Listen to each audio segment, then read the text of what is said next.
Excella Education Study in USA assured scholarship. Contact 9881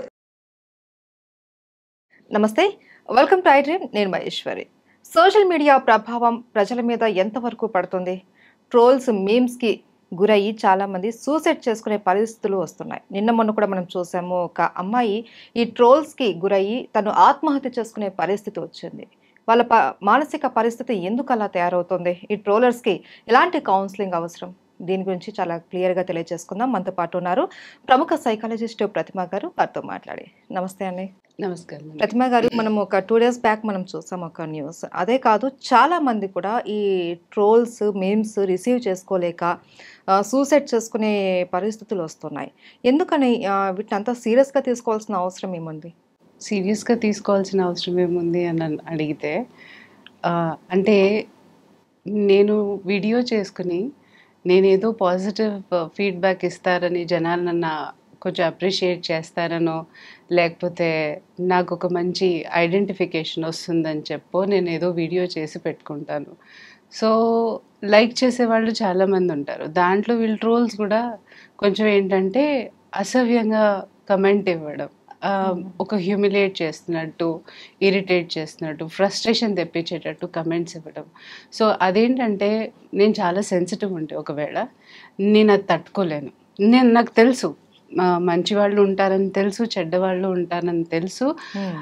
prepare చేసేంత వరకు నేను ఎంతో ధైర్యం చేసి ఒక వీడియో నేను పెట్టాలి అని అనుకున్నప్పుడు, సో నేను కొంతవరకు ప్రిపేర్ అవ్వగలను. కానీ అక్కడికి వచ్చే కమెంట్ అది నేను తీసుకోలేక, ఆ సెన్సిటివ్, నాకు నిజంగా నేను చాలా సెన్సిటివ్ ఉంటే నేను తీసుకోలేను. డెఫినెట్గా అది నాకు డ్రాబ్యాకే అవుతుంది. సో వాళ్ళు పెట్టినప్పుడు 10 మంది చూస్తారు, 100 మంది చూస్తారు అదే. అండ్ 100 మందిలో ఇప్పుడు ప్రతి ఒక్కళ్ళు వాళ్ళని ఫాలో అవుతూ కావాల్సుకొని ఇంకా రెచ్చగొట్టడానికి ఇంకా కమెంట్స్ ఇస్తూ ఉంటారు. మరి ట్రోల్ చేసే పనే అది. యాక్చువల్గా వేరే వాళ్ళని రెచ్చగొట్టడం, లేకపోతే కాంట్రవర్సీస్లో దింపడం వాళ్ళని.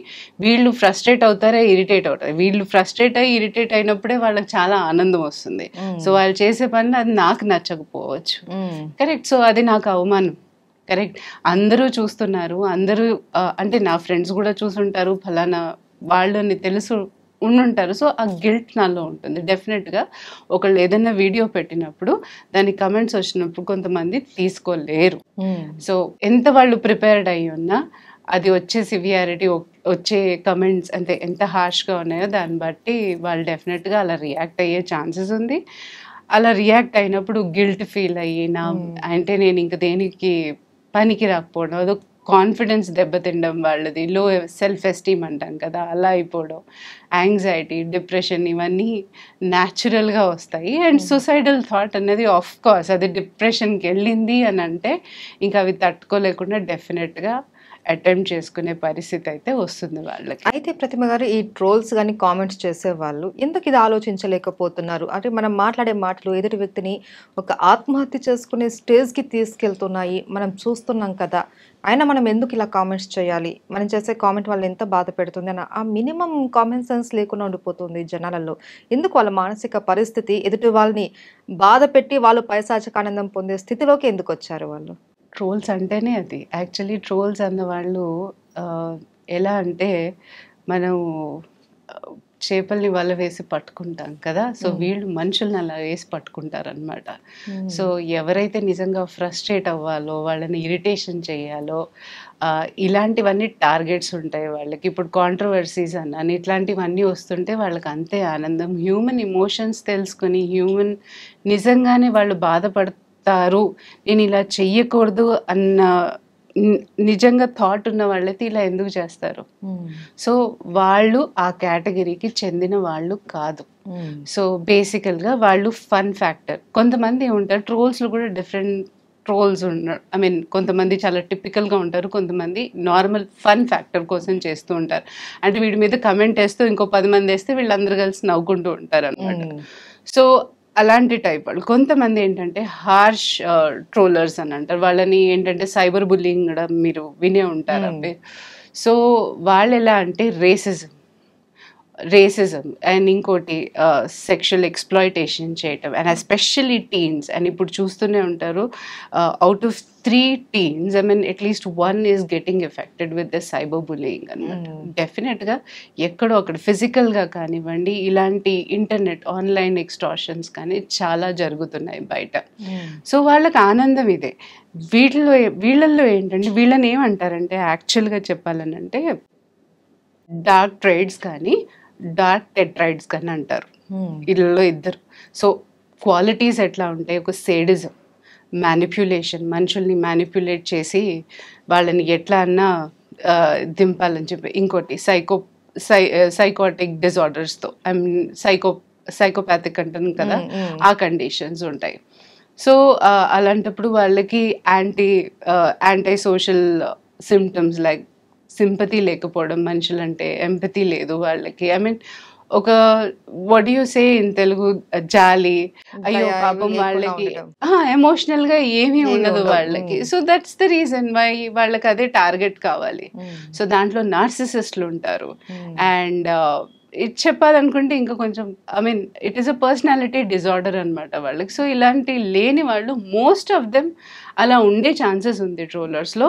అండ్ కొంతమంది ఏంటంటే ఫన్ ఫ్యాక్టర్, జస్ట్ నవ్వుకోవడానికి ఏదో పెట్టేస్తుండే, అది హార్ష్గా అయి ఉండొచ్చు, హార్ష్గా అవి ఉండకపోవచ్చు, అట్లా.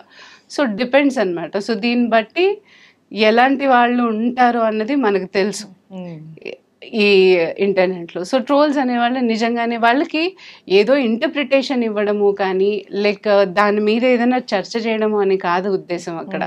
గాసిప్ మాంగర్స్ అని అంటారు. ఫస్ట్ ఆఫ్ ఆల్ ఎంటర్టైన్మెంట్ కావాలి. సో ఎందుకు ఇలా చేస్తారు అని అనుకుంటే, మనం అగైన్ చూస్తూ ఉంటే ఇప్పుడు ట్రోలర్స్కి ఫేక్ ఐడెంటిఫికేషన్ అంటారు. ఇంటర్నెట్లో దూరటానికి నాకు ఏ ఐడెంటిఫికేషన్ అన్నా నాది నడుస్తుంది, రైట్? నా పర్టికులర్ ఐడితో నేను లాగిన్ అవ్వక్కర్లేదు. అండ్ నెక్స్ట్ వచ్చేసరికి వాళ్ళకి ఇన్విజిబిలిటీ, మనిషి రూపంలో కనపడ్డు, చేతల్లో కనపడ్డు, నో జెస్చర్స్. సో దాని మూలాన ఏమవుతుంది, వాడి ఐడెంటిటీ సేఫ్. సో ఇంకోటి ఏంటంటే, వాడు ఒపీనియన్ పెట్టడానికి టైం చూసుకోక్కర్లే, ఎప్పుడు పడితే అప్పుడు వాడు ఏమన్నా కమెంట్ వేయొచ్చు, ఎవరి మీదన్నా వేయొచ్చు, రైట్? ఫోర్త్ ఉండేసరికి వాడి ఇమాజినేషన్లో ఏం థాట్స్ ఉన్నాయో వాడికి ఏం తెలుసో అది మాత్రమే పెడతాడు. వాడు నిజంగా వీడు ఏం టాపిక్ మాట్లాడుతున్నాడని కూడా వాడికి సంబంధం లేదు. ఫిఫ్త్, గవర్నమెంట్ రెగ్యులేషన్స్ అంత లేదు. అంటే ఇది ఇంటర్నెట్ అనగానే ఏంటి, ఒక పెద్ద ప్లాట్ఫామ్ అది, రైట్? సో ట్రేస్ చేయడం అనేది చాలా కష్టం. సో నేను ఒక ఫేక్ ఐడెంటిటీ క్రియేట్ చేయొచ్చు, అలాగే నేను తీసేయచ్చు ఆ ఐడెంటిటీని. సో ట్రేస్ చేయడం అనేది చాలా ఇంపాసిబుల్. సో అఫెన్సివ్ కానీ ఓ పనిష్మెంట్ కానీ ఉంటాయని తెలుసు, కానీ పట్టుడుపోవడం అనేది చాలా కష్టం కదా. సో ఆ ఫియర్ ఫ్యాక్టర్ అన్నది వాళ్ళలో లేదు. సో అందుకని ట్రోలర్స్ పెరిగిపోతున్నారు. అండ్ ఇది చాలా మటుకు కంటిన్యూ అయ్యే ఛాన్సెస్ కూడా ఉన్నాయి. అంటే ఎక్కువగా ఈ ట్రోల్స్ చేసేవాళ్ళు కానీ కామెంట్స్ చేసేవాళ్ళు యూతే ఎక్కువ ఉంటున్నారు. ఎందుకనంటే వాళ్ళే ఎక్కువ ఈ ఎంటర్టైన్మెంట్ వైపు వెళ్తూ ఉంటారు. చదువుకున్న పిల్లలు కూడా దీనికి బాగా అలవాటు పడిపోయారు. ఎదుటి వాళ్ళను ఎగతాళి చేస్తూ వాళ్ళ ఆనందం పొందడం. ఇది ఏంటి, ఒక మనిషి చనిపోయారు అన్న విషయం మనకు తెలిసినా కూడా ఇంకొక మనిషిని మనం కించపరుస్తూ మాట్లాడటం, హేళన చేస్తూ మాట్లాడటం, ఇది ఏంటంటే రాను రాను ఇది ఇంట్లో వాళ్ళకు కూడా వర్తిస్తుంది. ఇంట్లో వాళ్ళని కూడా కేర్ చేయకుండా బయట వాళ్ళని ఎలా అయితే ట్రీట్ చేస్తారో ఇంట్లో వాళ్ళతో కూడా అలా ట్రీట్ చేసే అవకాశాలు కూడా ఉంటాయి అనుకుంటారు. అవును, అంటే ఎన్వైరన్మెంట్ డెఫినెట్గా ప్రభావం చూపిస్తుంది. ఇప్పుడు కాలేజెస్లో వెళ్తాము, సరే టీన్స్ అని అంటారా, టీన్స్కి వాళ్ళకి కావాల్సింది అదే. ఇప్పుడు ర్యాగింగ్ అవన్నీ చూస్తూ ఉంటాము, కానీ అవతలాడు బాధపడతాడే, కొత్తగా వచ్చాడే, వాళ్ళు ఏం యాంగ్జైటీ ఉంటుందో, వాడు ఎలా భయపడుతున్నా అవన్నీ ఎవరు అవసరం లేదు వాళ్ళకి. వాళ్ళకి అసలు అవసరం ఉంటే వాళ్ళు ఎందుకు చేస్తారా పని? సో దాంట్లో కూడా వాళ్ళు ప్లెజర్ ఫ్యాక్టర్ తీసుకుంటున్నారు, ఇన్స్టెంట్ గ్రాటిఫికేషన్ అనమాట. వాళ్ళకి అలా వాళ్ళు బాధపడుతుంటే వీళ్ళకి ఆనందం వస్తుంది.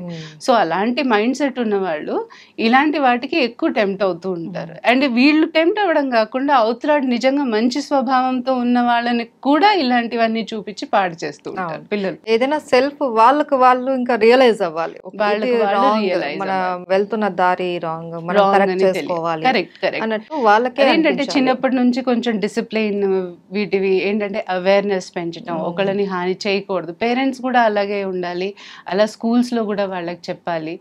చాలా మటుకు ఇలాంటి అవేర్నెస్ సెషన్స్ తీసుకోవాలి, వర్క్ షాప్స్ కండక్ట్ చేస్తూ ఉండాలి వాళ్ళకి. అప్పుడు ఏంటంటే ఎంతో కొంత ఇప్పుడు ఎంత అవేర్నెస్ పెంచినా యూనో చాలా మటుకు అది ఉపయోగం. చిన్న ఎగ్జాంపుల్ ఇస్తాను మీకు. సిగరెట్ ప్యాకెట్లో చూసి అది ఆ బొమ్మని చూసి మనం ఏమనుకుంటామనంటే అబ్బో ఎంత భయంకరంగా ఉంది, తాగితే ఇది వస్తుందేమో. అమ్మేవాడికి ఉండదు, తాగే వాళ్ళకి లేదు. సో ఎలా ఉన్నా తీసుకుంటున్నాము, రైట్? సో ఎంత చెప్పినా అంతే. కాకపోయినా ఒక 10% అన్నా మారుతారన్న హోప్స్ ఎందుకు వదులుకోవాలి కదా? అంతే. సో ఏదైనా వాళ్ళలో వాళ్ళకు వాళ్ళకి చేంజెస్ అనేది రావాలి. కొన్ని స్పిరిచువల్ యాక్టివిటీస్ కూడా చేయిస్తే మంచిది అని నేను అనుకుంటున్నాను వాళ్ళలో. సో ఎందుకంటే ఇప్పుడు ఈ మధ్య అసలు ఎవ్వరు ఒక ఏమంటారు, ఒక మంచి దారికి వెళ్ళాలి అన్న ఉద్దేశంతో అయితే ఉండట్లేదు, కూడా దానికి కేటాయించడం కూడా లేదు. సో ఐ ఫీల్ ఇవన్నీ కొంచెం మిస్ అవుతున్నారు, బట్ కంట్రోల్ చేయాల్సింది ఇంకా మనమే. థ్యాంక్ యూ సో మచ్ అండి. థ్యాంక్ యూ అండి.